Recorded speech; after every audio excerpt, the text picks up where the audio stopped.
Hello friends, welcome back to mixture Botlam channel. నేను మీ లోకేష్. ముందుగా మన ఛానల్కి ఎవరైనా కొత్తగా వచ్చి ఉంటే వెంటనే movie reviews, web series review and movie sessions కోసం మన ఛానల్ అయితే సబ్స్క్రైబ్ చేయండి.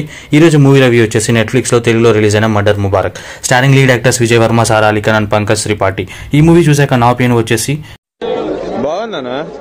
నిజం బాగుందనా అంటే ఎస్, నిజమే అండి. రన్ టైం చూసుకుంటే 2 hours 21 minutes. అసలు ఎక్కడ కూడా బోరో లేక ల్యాగ్ ఫీల్ అయితే నాకు అసలు రాలేదు. ఇన్ఫాక్ట్ కామెడీ కూడా బాగానే అక్కడక్కడ బాగానే వర్కౌట్ అయిందని నా ఒపీనియన్. మూవీ అంతా కూడా ఢిల్లీ క్లబ్ లో జరిగిన జిమ్ ట్రైనర్ మర్డర్ మిస్టరీ గురించి ఉంటుంది. సో కిల్లర్ ని పట్టుకునే ప్రాసెస్ లో ఏమేమి ఈవెంట్స్ టర్న్ అవుట్ అయ్యాయి అండ్ పంకజ్ త్రిపాఠి గారు పోలీస్ ఇన్వెస్టిగేషన్ గెటప్ లో చేసిన కామెడీ అయితే మామూలుగా లేదు. అతని ఎక్స్ప్రెషన్స్ తోనే సగం ఫన్ అయితే జనరేట్ అయింది. ఇంకా లాస్ట్ 30 minutes అయితే ఫుల్ ట్విస్ట్ అండ్ టర్న్స్ తో ఒక్కొక్కటి అన్ఫోల్డ్ అవుతా ఉంటది. అలా అని చెప్పి ఇదేదో పెద్ద మర్డర్ మిస్టరీ అని కాదు, జస్ట్ ఒక normal murder with full of twist and turns అనొచ్చు. ఫ్యామిలీతో మూవీ అయితే చూడలేము బికాస్ ఆఫ్ బోల్డ్ సీన్స్ ఉన్నాయి. Coming to positive points of the మూవీలోకి వెళ్ళిపోతే, మూవీలో హైలైట్ ఏదైనా ఉందంటే అది కామెడీ. అది బాగా వర్కౌట్ అయింది. అండ్ నాకు నచ్చిన ఒక స్పెషల్ క్యారెక్టర్ షో ఆఫ్ అనే క్యారెక్టర్ ఉంటుంది, చాలా బాగా అనిపించింది.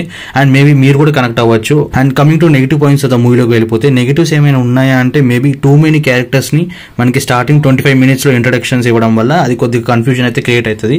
But apart from that everything is fine. And overall review of the movie వచ్చేసి worth watching for the weekend. And మీరు కూడా మూవీ చూసాక మీకేమనిపించిందో please do comment. And thank you for watching.